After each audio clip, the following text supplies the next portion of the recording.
कौन सा पुरस्कार मिलता है? नोबेल पुरस्कार। एक साइंटिस्ट को नोबेल पुरस्कार सिर्फ इस बात पे मिला कि उस व्यक्ति ने ये कहा, जो मनुष्य एकादशी का व्रत करता है, एकादशी कहा नहीं, उसने कुछ ग्रह नक्षत्र चंद्रमा की तिथि को बता के कहा, महीने में जब ये स्थिति हो और उन 2 दिनों में अगर वो फास्ट रहे तो ऐसा व्यक्ति कभी कैंसर का मरीज नहीं हो सकता।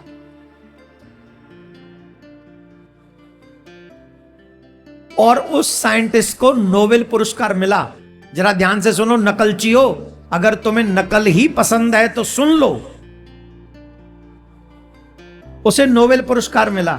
नाम मैं भूल रहा हूं, नाम अपने आप सर्च कर लो, कुछ तो काम खुद भी किया करो, सारे काम हम ही करें। उसे नोबेल पुरस्कार मिला। अब वो दोनों ही दिन एकादशी के आते हैं। जो उसने साधना की, वो शोध किया, वो दोनों ही दिन एकादशी के आते हैं। आप सोचो 21वीं सदी में कोई साइंटिस्ट इस बात का शोध कर रहा है कि ये 2 दिन अगर फास्ट रहोगे तो कैंसर नहीं होगा।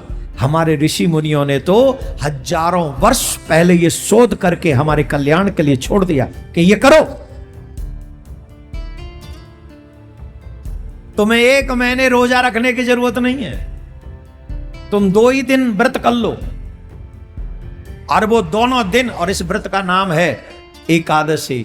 और ये एकादशी का व्रत नारायण को प्रसन्न करने के लिए सबसे बड़ा व्रत है। जो लोग एकादशी का व्रत करते हैं, नारायण उनसे बड़े प्रसन्न होते हैं। इन दिनों में 3 दिन का नियम होता है, दशमी, एकादशी और द्वादशी।